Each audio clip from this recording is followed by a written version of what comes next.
अरे पूरा चलिए हो गया ना। मंजिल मिले या न मिले मुकद्दर की बात है। मंजिल मिले या न मिले मुकद्दर की बात है। हम कोशिश ही न करें ये गलत बात है। हम कोशिश ही न करें ये गलत बात है। हेलो दोस्तों, सुपर कोचिंग सेंटर KWC में आपका स्वागत है। आज मैं टेंस पढ़ाने जा रहा हूँ। टेंस 3 प्रकार के होते हैं, present tense, past tense, future tense. और प्रेजेंट टेंस भी 4 प्रकार के होते हैं। प्रेजेंट टेंस तो ये 4 प्रकार, ये पहले का प्रकार पढ़ा रहा है प्रेजेंट इंडेफिनिट टेंस या सिंपल प्रेजेंट टेंस।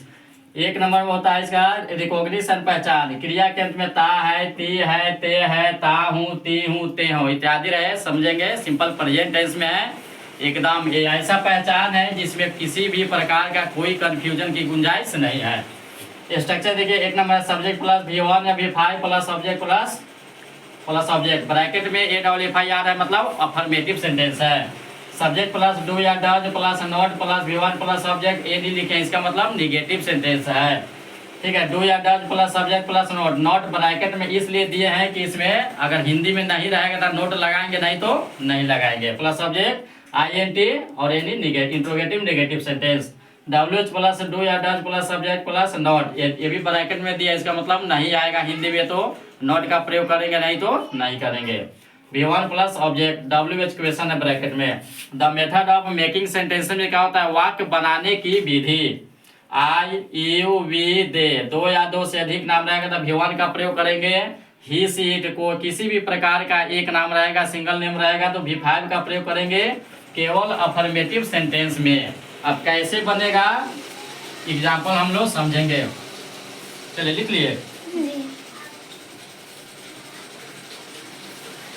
चलिए अभी कैसे बनेगा इसमें हम लोग सीखेंगे। स्ट्रक्चर नंबर 1 पर कैसे बनेगा ध्यान दीजिए। राम पढ़ता है, राम पढ़ता है, राम पढ़ता है तो ये अफर्मेटिव सेंटेंस है। स्ट्रक्चर नंबर 1 पर बनेगा तो राम पढ़ता क्या हो जाएगा, राम रीड्स, राम रीड्स। यहाँ हम V5 का प्रयोग करेंगे। समझिए V5 का मतलब क्या होता है।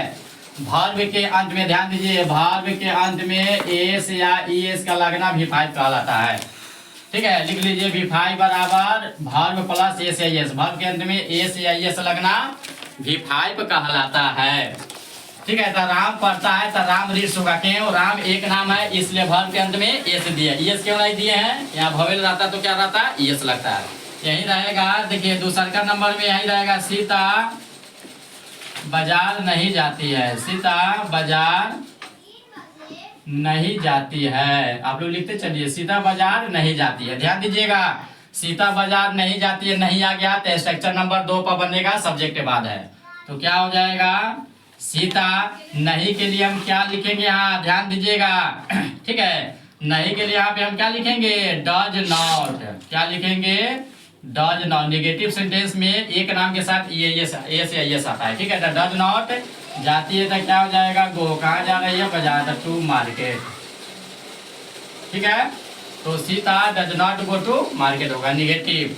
3 नंबर में अब क्या वाला कैसे बनेगा ध्यान दीजिएगा, क्या, राम और श्याम, राम और श्याम क्रिकेट खेलते हैं। क्या हो जाएगा, क्रिकेट खेलते हैं, क्रिकेट खेलते हैं। ध्यान दीजिए, क्या राम और श्याम क्रिकेट खेलते हैं। देखिए ये क्या है, स्ट्रक्चर नंबर 3 है। 3 पर बनाने के लिए बहुत ही आसान नियम है। पहले इसको हम अफर्मेटिव में बना लेंगे। राम और श्याम क्रिकेट खेलते थे, कैसे लिखेंगे, राम एंड श्याम, 2 नाम है। V1 का प्रयोग खेलते हैं तो क्या हो जाएगा, प्ले। क्या खेल रहा है, क्रिकेट, तो CRICKET क्रिकेट। ठीक है, लेकिन हमको तो बनाना है क्या वाला, तो 2 नाम है तो 2 को हम क्या करेंगे, पहले रख देंगे। इतना भी ध्यान रखिएगा, ये क्या है, V1 है। अगर क्या वाला में V1 आ जाए तो समझिएगा डू लगाना है, V5 आ जाए तो डज लगाना है। ठीक है जी, तो क्या हो जाएगा, 2 को नाम है तो क्या किए हैं, डू लगा दिए है क्या वाला में। 4 नंबर स्ट्रक्चर नंबर 4 कैसे बनेगा, यही रहेगा। हम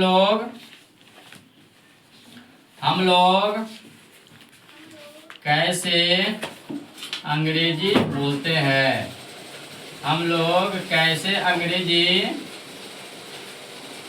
बोलते हैं। ठीक है, हम लोग कैसे अंग्रेजी बोलते हैं। देखिए सब्जेक्ट के बाद क्या के कैसे कहाँ ये सब आ जाए तो समझिएगा। स्ट्रक्चर नंबर 4 पर बनेगा। 4 मतलब WH क्वेश्चन। ठीक है, तो कैसे बनेगा ध्यान दीजिएगा। हाउ का अंग्रेजी, कैसे का अंग्रेजी क्या हो जाएगा, हाउ। अब सीधा बनाइए, हम लोग अंग्रेजी बोलते हैं तो हम लोग का क्या हो जाएगा, वी।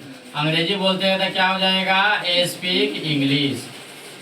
क्या हो जाएगा, ए स्पीक इंग्लिश। अब यहाँ पे ध्यान दीजिए, 1 नंबर गिनेंगे, 2 नंबर गिनेंगे। 2 नंबर अपने V1 V5 आएगा तो इसमें V1 है। 2 नंबर में क्या है, V1 के वर्ब के अंत में ये शेष नहीं है इसलिए V1 है।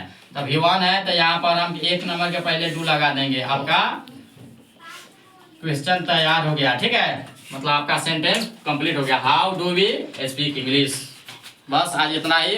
Thank you.